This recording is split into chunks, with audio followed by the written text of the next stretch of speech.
بسم اللہ الرحمن الرحیم۔ السلام علیکم۔ قرآن مجید اللہ تعالیٰ کا آخری کلام ہے جو نبی اکرم صلی اللہ علیہ وآلہ وسلم پر نازل ہوا، اور دوسری آسمانی کتابوں کی طرح اس میں کوئی تحریف نہیں ہے۔ ہمارا ایمان ہے کہ آج بھی اسی صورت میں ہمارے پاس موجود ہے جیسے 1400 سال پہلے رسول اکرم صلی اللہ علیہ وآلہ وسلم پر نازل ہوا، اور اس میں ایک بھی برزیر کی تبدیلی نہیں کی گئی، کیونکہ اس کی حفاظت کا ذمہ خود اللہ تعالیٰ نے لیا ہے۔ اللہ تعالیٰ فرماتے ہیں، ہم نے ذکر یعنی قرآن مجید نازل کیا ہے اور ہم ہی اسی کی حفاظت کرنے والے ہیں۔ سورۃ الحجر پارہ نمبر 15 آیت نمبر 9۔ اللہ تعالیٰ نے انسان کو اپنی بندگی کے لیے اس دنیا میں بھیجا ہے تاکہ اپنے شکر گزار اور ناشکرے بندوں کا امتحان لے سکے۔ اللہ نے انسان کی رہنمائی کے لیے رسول بھیجے اور ان کے ساتھ معجزات بھی اتارے، لیکن پہلی قوموں نے اس سے روگردانی کی اور اللہ کے عذاب کو دعوت دی۔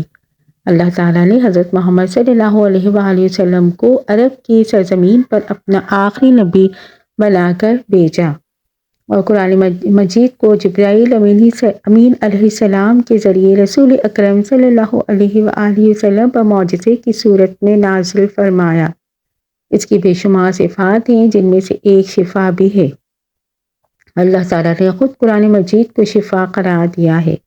یہ قرآن جو ہم نازل کر رہے ہیں مومنوں کے لیے تو سراسر شفا ہے اور رحمت ہے، اور ظالموں کا تو اس سے نقصان ہی بڑھتا ہے۔ سورہ بنی اسرائیل آیت نمبر 82۔ اللہ تعالیٰ فرماتے ہیں، یہ تو ایمان والوں کے لیے ہدایت و شفا ہے۔ یہ ایمان والوں کے لیے شفا کا باعث ہے اور کفار اس کو نہیں سمجھ سکتے۔ اللہ کی رحمت بہت وسیع ہے اور ہر شخص اس کو اپنی ظرف اور ہمت کے مطابق حاصل کرتا ہے۔ اللہ تعالیٰ کی رحمت کو تمام سمندروں کی گہرائی ملا کر ڈالا جائے تو بھی اس کی وسعت اور گہرائی ختم نہیں ہو سکتی۔ یہ حاصل کرنے والے پر منحصر ہے کہ وہ اس کو کیسے اور کتنا حاصل کرتا ہے۔ اللہ تعالیٰ فرماتے ہیں، اے لوگو، تمہارے پاس تمہارے رب کی طرف سے ایک ایسی چیز آئی ہے جو نصیحت ہے، اور دلوں میں جو روگ ہیں ان کے لیے شفا ہے، اور رہنمائی کرنے والی ہے، اور ایمان والوں کے لیے رحمت ہے۔ قرآن مجید ہر قلبی، روحانی، جسمانی اور نفسیاتی بیماریوں کے لیے شفا ہے۔ قرآن مجید خود بیان کر رہا ہے، دلوں کے روگ یعنی حسد، کینہ، بغض، منافقت، ڈپریشن ہیں، ان کے لیے شفا ہے۔ اللہ تعالیٰ کا ذکر روح کی غذا ہے اور جسم کو طاقت اور توانائی بخشتی ہے۔ اللہ تعالیٰ فرماتے ہیں کہ ہر قسم کے میووں سے کھا، پھر اپنے رب کی تجویز کردہ آسان راہوں پر چل۔ ان کے پیٹ سے پینے کی چیز نکلتی ہے جس کے رنگ مختلف ہیں، اس میں لوگوں کے لیے شفا ہے، بے شک اس میں ان لوگوں کے لیے نشانی ہے جو سوچتے ہیں۔ سورۃ النحل آیت نمبر 59۔ آیت نمبر 69۔ انسان کی بیماریوں میں اس کی خوراک کا بھی عمل دخل ہوتا ہے، اس لیے اللہ تعالیٰ یہاں انسان کو جسمانی بیماریوں کا علاج بتا رہے ہیں۔ ڈرائی فروٹ توانائی کا بہترین ذریعہ ہے۔ زیر غور آیت میں اللہ تعالیٰ شہد کو شفا قرار دیتے ہیں۔ نبی کریم صلی اللہ علیہ وآلہ وسلم نے فرمایا، شفا 3 چیزوں میں ہے، بچھنا لگوانے میں، شہد پینے میں، اور آگ سے داغنے میں، مگر میں اپنی امت کو آگ سے داغنے سے منع کرتا ہوں۔ حضرت ابن مسعود رضی اللہ تعالیٰ عنہ سے مروی ہے کہ رسول اکرم صلی اللہ علیہ وآلہ وسلم نے فرمایا، تم لوگ شفا دینے والی 2 چیزوں کو یعنی شہد اور قرآن کو لازمی پکڑو۔ جسم کے کسی حصے میں درد ہو تو سورہ فاتحہ پڑھ کر دم کیا جاتا ہے۔ سورۃ البقرہ جادو اور نظر بد کے آثار کم کرتی ہے۔ ماؤس دین سے دم کرنا بھی حدیث سے ثابت ہے۔ عائشہ رضی اللہ تعالیٰ عنہ فرماتی ہیں کہ نبی اکرم صلی اللہ علیہ وآلہ وسلم نے جس مرض میں وفات پائی اس میں اپنے اوپر ماؤس دین پڑھ کر دم کرتے تھے۔ جب آپ صلی اللہ علیہ وآلہ وسلم کو زیادہ تکلیف ہوتی، میں اس کو پڑھ کر دم کر دیتی اور آپ صلی اللہ علیہ وآلہ وسلم کے دست مبارک کو برکت کے لیے آپ صلی اللہ علیہ وآلہ وسلم کے جسم مبارک پہ پھیرتی۔ حضرت امام ابطال رحمۃ اللہ فرماتے ہیں کہ ماؤس دین کے بارے میں کہ اللہ تعالیٰ نے ان میں ایک ایسا راز رکھا ہوا ہے جو ان کے علاوہ کسی اور صورت میں نہیں، کیونکہ جامع دعائیں ہیں جن میں ساری بری چیزوں سے پناہ مانگی گئی ہے، سحر، حسد، شیطان کی شر اور اس کے وسوسے سے، اس کے علاوہ دوسری چیزوں سے حفاظت کے لیے ماؤس دین سے بہتر کوئی نسخہ نہیں ہے۔ یہی وجہ ہے کہ آپ صلی اللہ علیہ وآلہ وسلم اسی پر اکتفا کرتے ہیں۔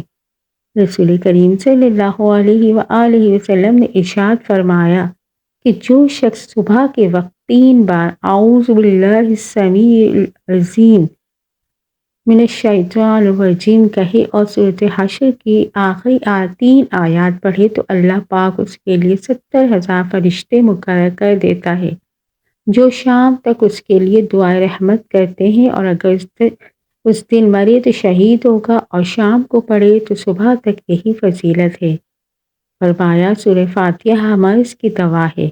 اس سورت کا ایک نام فاتحہ اور ایک نام سورۃ شفا ہے، اس لیے کہ یہ ہر مرض کے لیے شفا ہے۔ بزرگوں نے فرمایا کہ فجر کی سنتوں اور فرض کے درمیان میں 41 بار سورہ فاتحہ پڑھ کر مریض پر دم کرنے سے آرام ہو جاتا ہے اور آنکھ کا درد بہت جلد ٹھیک ہو جاتا ہے۔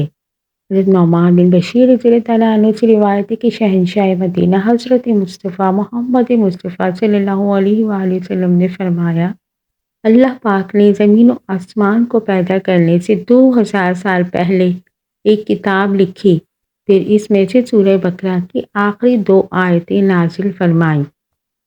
اس گھر میں 3 راتیں ان 2 آیتوں کو پڑھا جائے گا، شیطان اس گھر کے قریب نہ آئے گا۔ حضرت ابو ذر رضی اللہ تعالیٰ عنہ سے روایت ہے کہ سرور کائنات صلی اللہ علیہ وآلہ وسلم نے فرمایا، بے شک اللہ پاک نے مجھے اپنے عرش کے نیچے کے خزانے میں سے ایسی 2 آیتیں عطا فرمائی جن کے ذریعے سورہ بقرہ کا اختتام فرمایا، انہیں سیکھو اور اپنی عورتوں اور بچوں کو سکھاؤ، بے شک یہ نماز و قرآن اور دعا ہے۔ حضرت برا بن عازب رضی اللہ تعالیٰ عنہ فرماتے ہیں کہ ایک شخص سورہ کہف کی تلاوت کر رہا تھا، ان کے گھر میں ایک جانور بندھا ہوا تھا، اچانک وہ جانور بھٹکنے لگا، اس شخص نے دیکھا کہ ایک بادل نے اس کو ڈھانپا ہوا ہے۔ اس شخص نے حضور اکرم صلی اللہ علیہ وآلہ وسلم سے اس واقعے کا ذکر کیا تو آپ صلی اللہ علیہ وآلہ وسلم نے فرمایا، اے فلاں تلاوت کیا کرو کہ یہ سکینہ ہے جو تلاوت قرآن کے وقت نازل ہوتا ہے۔ حضرت معاذ رضی اللہ تعالیٰ عنہ سے روایت ہے کہ رسول اللہ صلی اللہ علیہ وآلہ وسلم نے ارشاد فرمایا، جو سورہ کہف کی اول اور آخر سے تلاوت کرے گا اس کے سر تاپا نور ہی نور ہوگا، اور جو اس کی مکمل تلاوت کرے گا ان کے لیے آسمان اور زمین کے درمیان نور ہوگا۔ حضرت ابو سعید رضی اللہ تعالیٰ عنہ سے روایت ہے کہ مدینے کے تاجدار حضرت محمد صلی اللہ علیہ وآلہ وسلم نے ارشاد فرمایا، جو جمعے کے دن سورہ کہف پڑھے اس کے لیے 2 جمعوں کے درمیان ایک نور روشن کر دیا جاتا ہے۔ ایک روایت میں ہے کہ جو شب جمعہ کو پڑھے اس کے اور بیت العتیق یعنی کعبۃ اللہ شریف کے درمیان ایک نور روشن کر دیا جاتا ہے۔ حضرت ابو درداء رضی اللہ تعالیٰ عنہ سے روایت ہے کہ نبی کریم صلی اللہ علیہ وآلہ وسلم نے فرمایا کہ جو سورہ کہف کے پہلی 10 آیتیں یاد کرے گا دجال سے محفوظ رہے گا، اور ایک روایت میں ہے کہ جو سورہ کہف کی آخری 10 آیتیں یاد کرے گا دجال سے محفوظ رہے گا۔ حضور صلی اللہ علیہ وآلہ وسلم نے فرمایا، جو کسی رات میں سورہ دخان پڑھے گا تو صبح ہونے تک 70,000 فرشتے اس کے لیے دعائے مغفرت کرتے رہیں گے۔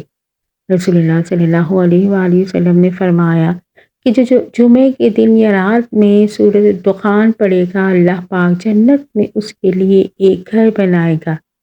حدیبیہ سے واپسی میں مکہ مکرمہ اور مدینہ منورہ کے راستے میں سورہ دخان کا نزول ہوا۔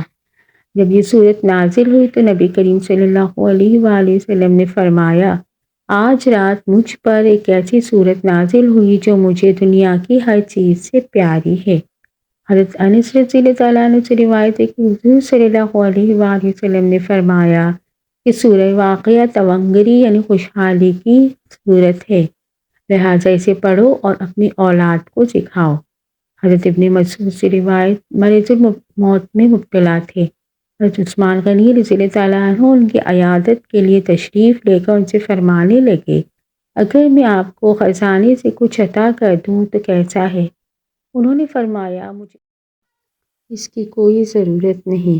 حضرت عثمان رضی اللہ تعالیٰ عنہ نے فرمایا، بعد میں آپ کی بچیوں کے کام آئے گا۔ ابن مسعود نے فرمایا، آپ میری بچیوں کے متعلق فکر و فاقہ سے ڈرتے ہو۔ میں نے ان کو حکم دیا ہے کہ وہ رات سورہ واقعہ پڑھا کریں۔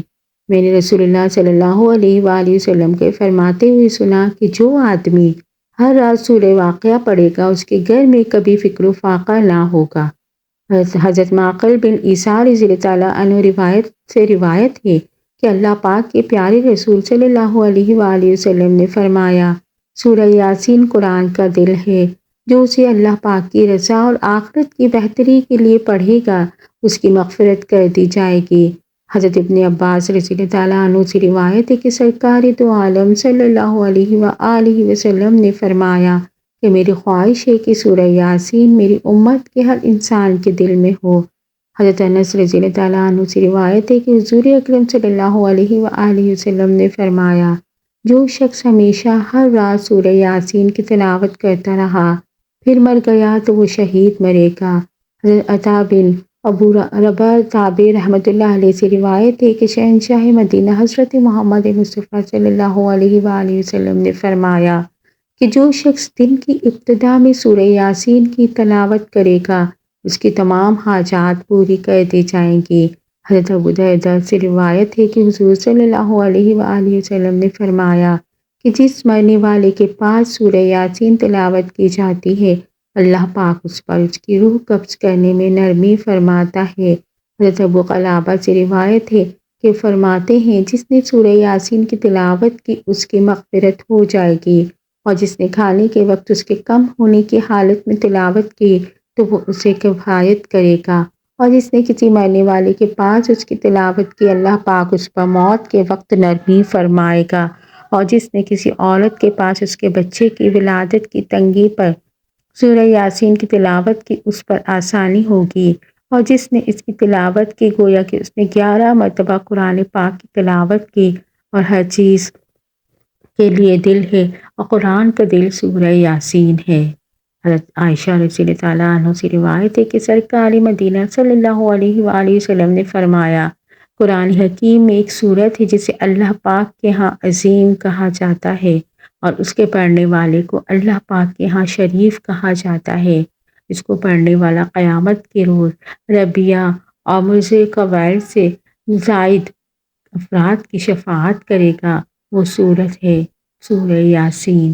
اللہ پاک ہمیں 5 وقت نماز باجماعت ادا کرنے کی توفیق عطا فرمائے، ہمیں روزانہ قرآن پاک کی تلاوت کرنے کی توفیق عطا فرمائے، اور ہمیں ہر بیماری و پریشانی سے محفوظ رکھے، آمین۔ اگر میری ویڈیو پسند آئی ہو تو اس کو لائک، شیئر اور سبسکرائب کیجیے۔ جزاک اللہ۔